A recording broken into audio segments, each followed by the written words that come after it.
Infantil. Essa é uma palavra muitas das vezes utilizada para atribuir uma característica negativa a algo.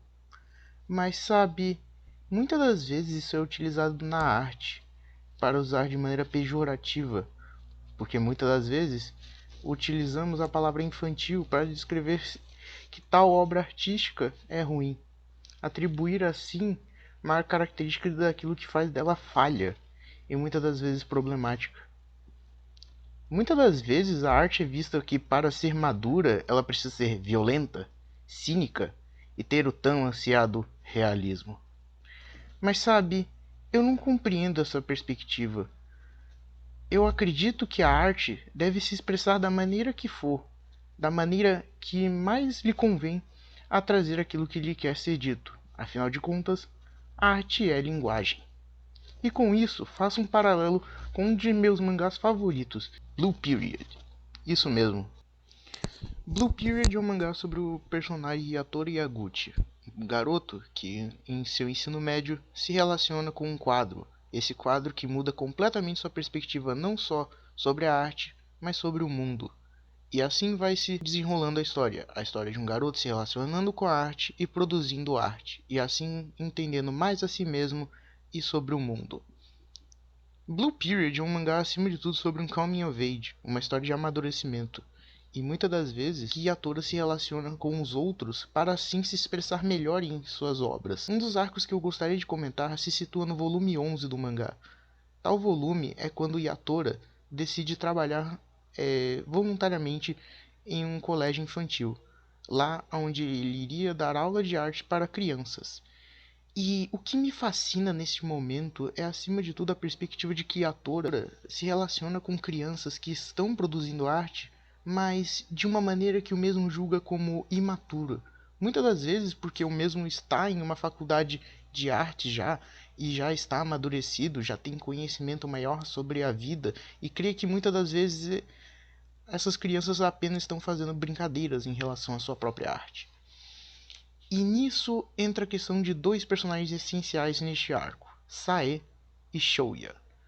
Neste momento eu vou comentar principalmente a relação entre esses dois personagens com outros dois personagens, Sae com Haruka e Shouya com o próprio Yatora.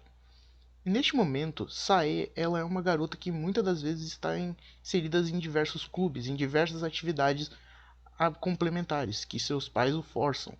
Isso porque a garota ela não Isso porque a garota ela é colocada diversas expectativas na mesma, visando uma perspectiva de que a mesma precisa crescer e possuir talento em diversas instâncias.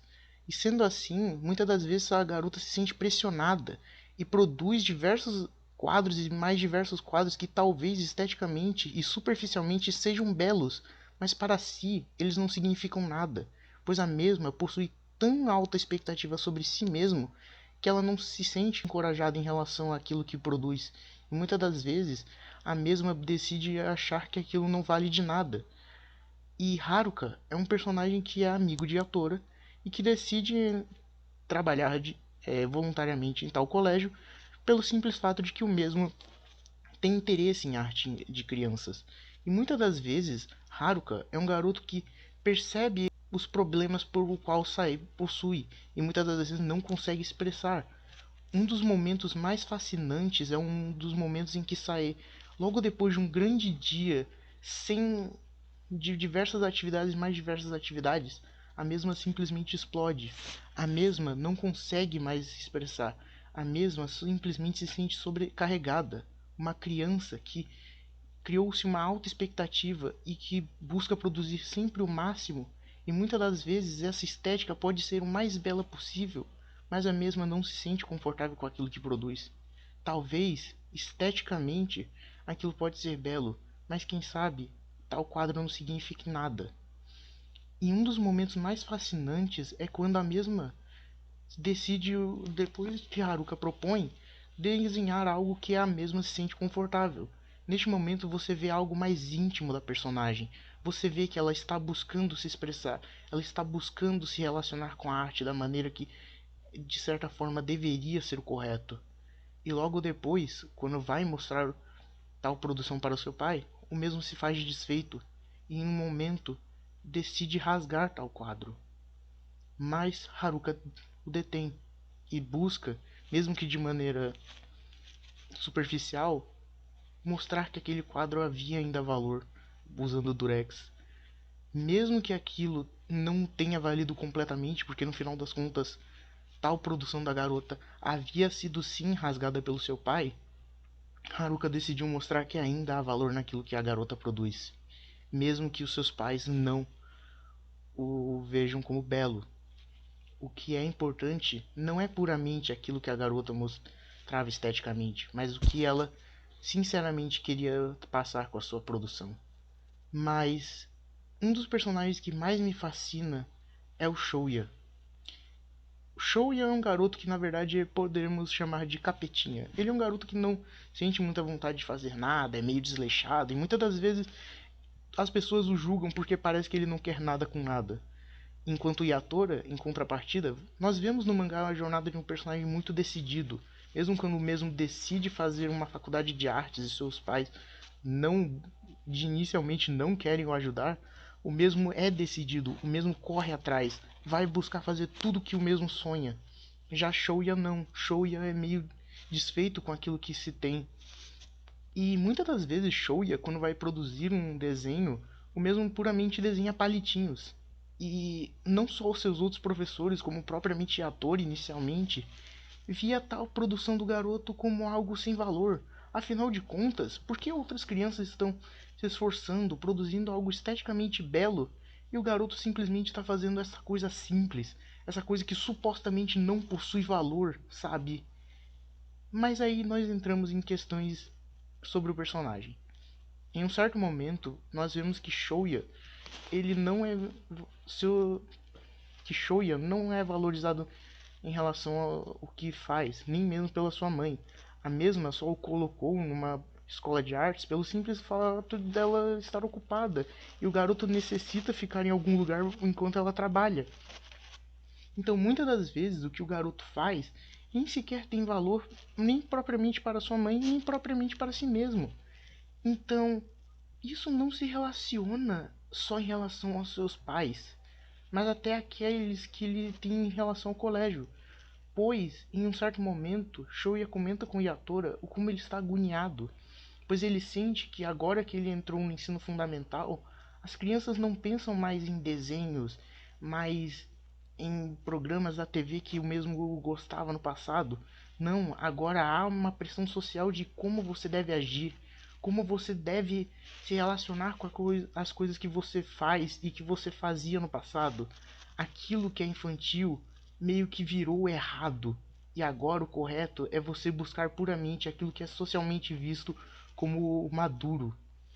E aí que vem uma questão. Shouya é um garoto muito fã de uma série que é uma referência clara a Kamen Rider.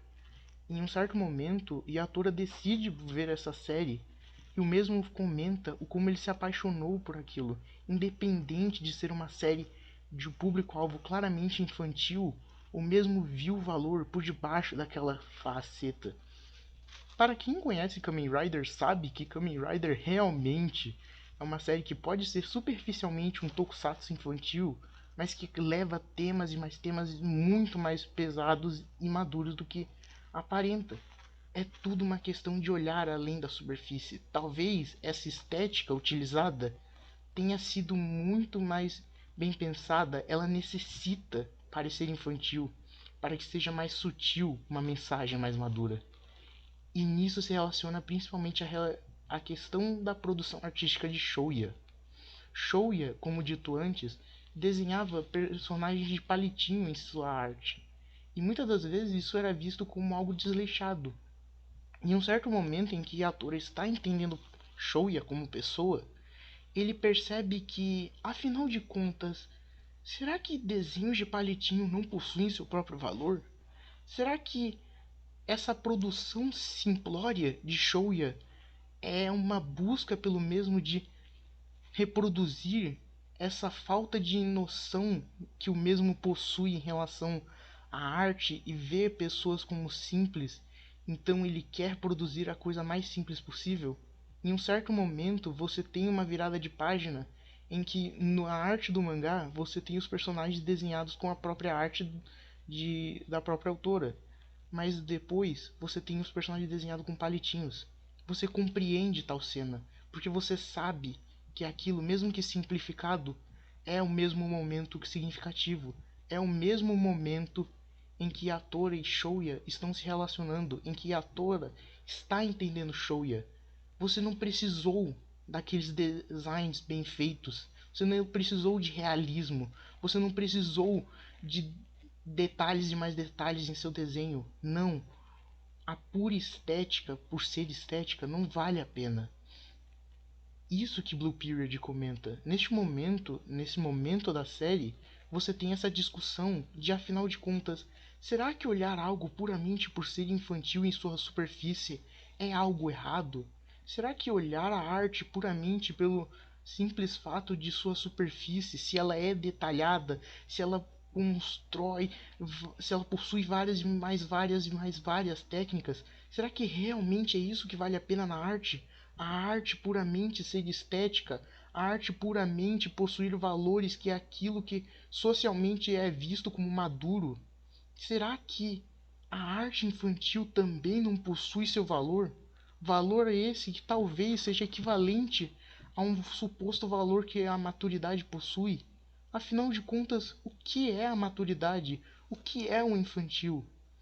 Será que realmente nós entendemos o significado de tais palavras? Será que nós literalmente já não banalizamos ambas as palavras? Muitas das vezes eu ouço a palavra infantil sendo utilizada para qualquer coisa, para usar como uma crítica. Como, por exemplo, furo de roteiro. Ah, isso possui furo de roteiro, logo é ruim. Ah, isso é infantil, logo é ruim. Esta perspectiva é algo que eu amo em Blue Period. É um dos momentos da série que mais mexeu comigo e que mais me emocionou fortemente.